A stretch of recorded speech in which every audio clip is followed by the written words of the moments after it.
Reincarnation. Noun. 1. Rebirth of the soul in another human or non-human body. 2. A reappearance or revitalization in another form, a new embodiment. 3. The act or state of being incarnated anew, a repeated incarnation, a new embodiment. Karma. Noun. 1. The totality of a person's actions and conduct during successive incarnations, regarded as causally influencing his or her destiny. 2. The law or principle through which such influence is believed to operate. 3. Fate or destiny resulting from one's previous actions. Hey sis, welcome to another Thoughtful Thursday. So over here, I like to take metaphysical woo-woo topics and subjects and analyze them in a way that makes it possible for me to explain them in a way that makes sense beyond just the vague esoteric mantra of it is what it is. Don't get me wrong, most of the time that can work for me. But one of the things that I now recognize as a genuine passion of mine is diving deeper and trying to figure out, number 1, what the pieces of the puzzle are, and number 2, the sort of cause and effect relationship that makes them fit together. Y'all have heard me talk about the age of Aquarius and mention that as the water bearer, Aquarius will be bringing in some changes, most of which will be karmic in nature in order to heal the divine feminine consciousness, also reiterating the point that karma is female. However, today I want to look at karma in a more gender-neutral sense that I feel will also provide an explanation or at least some insight into the purpose of our existence. So over the past 2 years, I've gotten into tarot readings, and in a lot of those readings, I would hear mention of having to pay a karmic debt or learning a karmic lesson. I had already believed in karma at the time, but I didn't fully understand what karmic debt meant, especially for me personally, until I started to learn about narcissism. I'm not going to go into detail. The Afrocentric Woman and Dr. Romani have great content explaining more about the narcissistic pathology and how to survive it. But the light bulb moment for me came when I found out about the cycle of narcissism and how it gets started.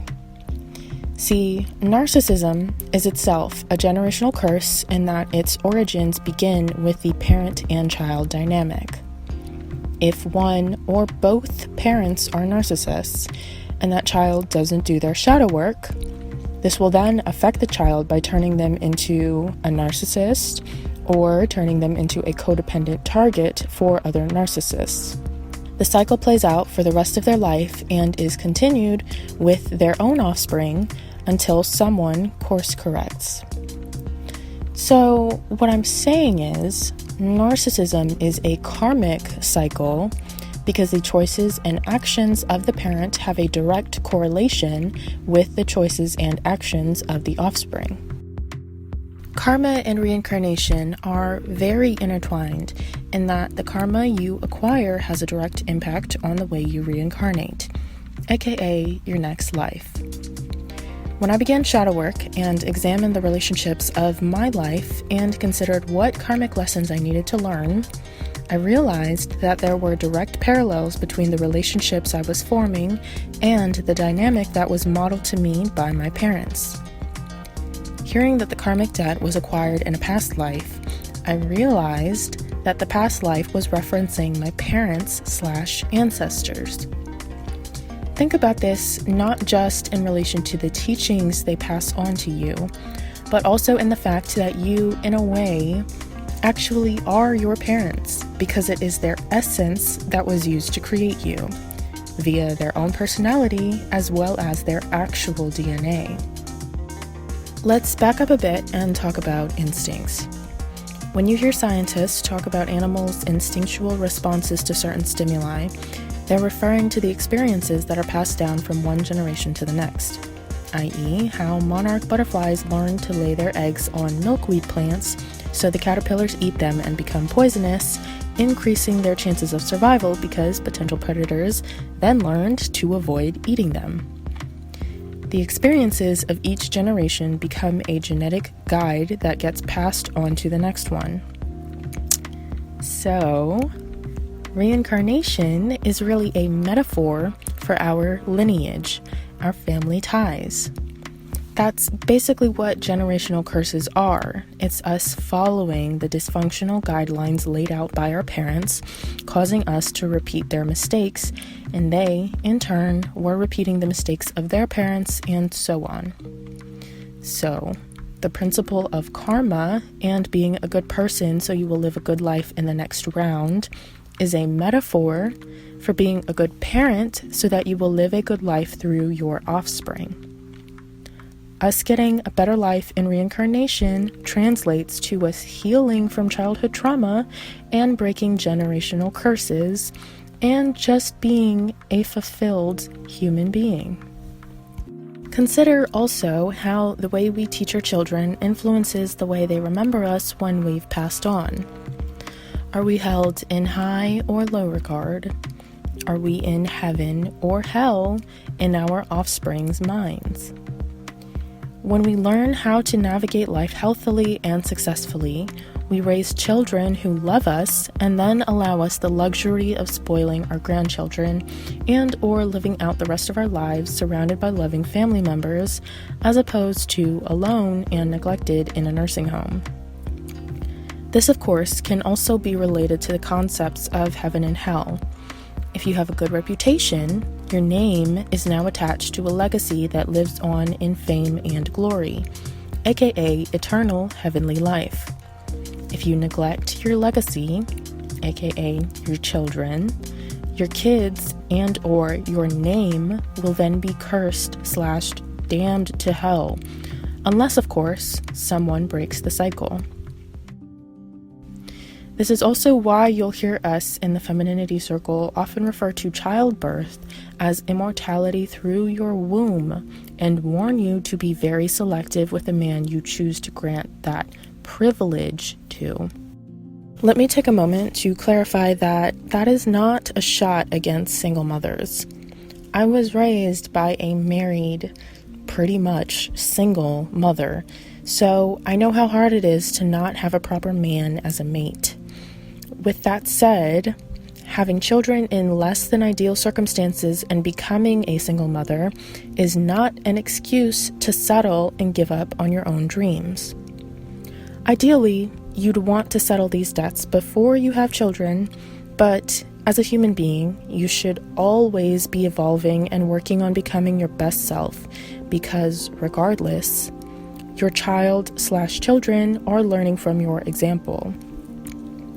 You should, of course, encourage your children to be their best selves, but remember to utilize some of that encouragement for yourself. The do as I say and not as I do approach is only setting up your kids for failure. Why on earth should your child listen to and trust your advice when you don't trust your own advice, as evidenced by you not applying it to your own life?